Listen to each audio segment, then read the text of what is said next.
अस्सलाम वालेकुम। अल्लाह जब आजमाइश में डालता है तो सब्र भी देता है। फिर ये फ़िक्र कैसी, अल्लाह पे यकीन रखो, वो अकेला नहीं छोड़ेगा। बहुत जल्द तुम्हारी हर दुआ कबूल होती हुई नज़र आएगी। जितना सोचोगे उतनी अजियत होगी। या तो ख़ुद को मजबूत कर लो या ख़ुद को बहुत मसरूफ़। जब गम सहते सहते हम टूटने वाले होते हैं तब अल्लाह कुन फ़यकुन कहकर हमारे हर गम को खुशी में बदल देता है। दुखी दिलों की आवाज़ बहुत करीब से सुनता है, कभी रायगा नहीं जाने देता तुम्हारी इबादत, तुम्हारी पुकार, तुम्हारा सब्र और वो आंसू जो उसके सामने बहाए थे। नमाज फ़र्ज समझ के नहीं, मोहब्बत पे पढ़ो।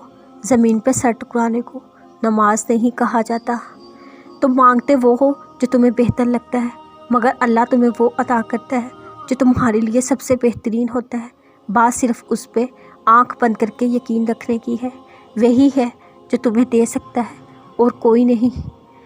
जब तुम अपनी नींद कुर्बान करके उसके दर पर जाते हो, क्या तुम्हें वो खाली हाथ लुटाएगा?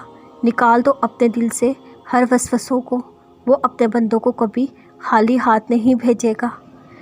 जब तुम उसकी चाहत को अपनी चाहत बना लेते हो, फिर एक वक्त आता है वो तुम्हें तुम्हारी चाहत से मिलवा देता है।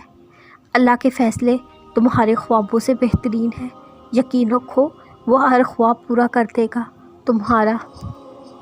आसमान पर अल्लाह जानता है उसका बंदा इंतज़ार कर रहा है और यकीनन वो आपको मायूस नहीं करेगा।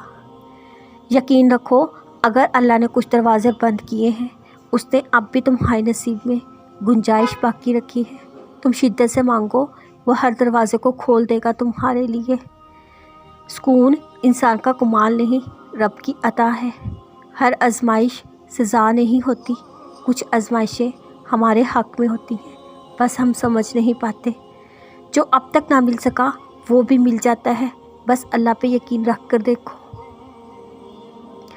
क्या ये किसी मोज़े से कम नहीं? अल्लाह ने तुम्हारे नसीब में तहज्जुद जैसी इबादत लिख दी। जब ज़मीन वाले तंग करने लगे, अर्श वाले से अपने राब्तों को मजबूत कर लेना चाहिए। तहज्जुद तक पहुंचने वालों के लिए मौत से भी इंतज़ार करते हैं। जब दुआ मांग ली है तो ये बेचैनी क्यों? सब्र करना मुश्किल ज़रूर है, मगर जब यही दुआएं तुम्हारे सामने पूरी होंगी तब तुम खुद कहोगे, काश सारी ज़िंदगी सब्र ही करते। सब्र तब भी आता है जब हम उसकी रज़ा में राज़ी होना शुरू कर देते हैं। तहज्जुद एक उम्मीद है जब सब कुछ नाउम्मीद नज़र आता है। तहज्जुद तो अल्लाह को अपना बेहतरीन दोस्त बनाने का सबसे बेहतरीन ज़रिया है।